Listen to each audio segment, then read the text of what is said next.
تعالوا النهارده نعمل مشروب الصيف او مشروب الكافيهات. طبعا لما بتروحي كافيه وبتطلبي الايس كوفي بيكون السعر بتاعه عالي جدا. هتعمليه في البيت بكل سهوله وما بيكونش مكلف زي بره.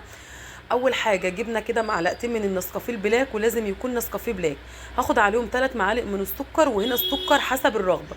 يعني طبعا ما بتحبي نسبه السكريات حطي السكر بتاعك. انا حطيت معلقتين نسكافيه، 3 معالق من السكر، وخدت ربع فنجان كده من الميه وقلبته كده كويس. وبعد كده هنضربه في المج ده اللي هو زي المج الخلاط كده، بتجيبيه من عند اي حد بتاع ادوات منزليه. بيسهل عليكي طبعا، سهل جدا، وبيعمل معاكي الرغوه بتاعه النسكافيه بكل سهوله زي ما انتم شايفين. يعني سهل عن المضرب اللي انت بتضربي بيه النسكافيه.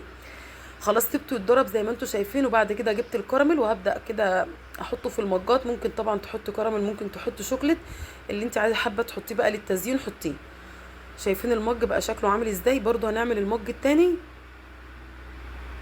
خلاص كده تمام. وهننزل بمكعبات التلج. هنا طبعا في الصيف بنعمل الايس كوفي بارد، وفي الشتاء برضو ممكن تعمليه سخن عادي بس ما بتحطيش التلج.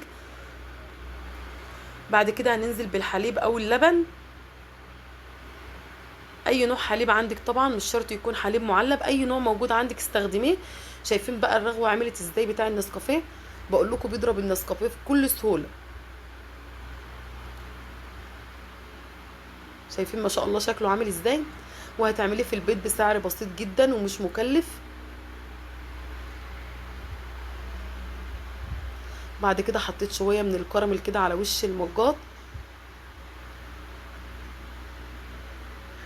وكده خلاص جهزنا الايس كوفي في اقل من 3 دقايق. ودي كانت وصفه النهارده. شايفين شكله عامل ازاي؟ ان شاء الله تجربوها وربنا يحسن ما بين ايديكم، واشوفكم في وصفه جديده على خير، ومع السلامه.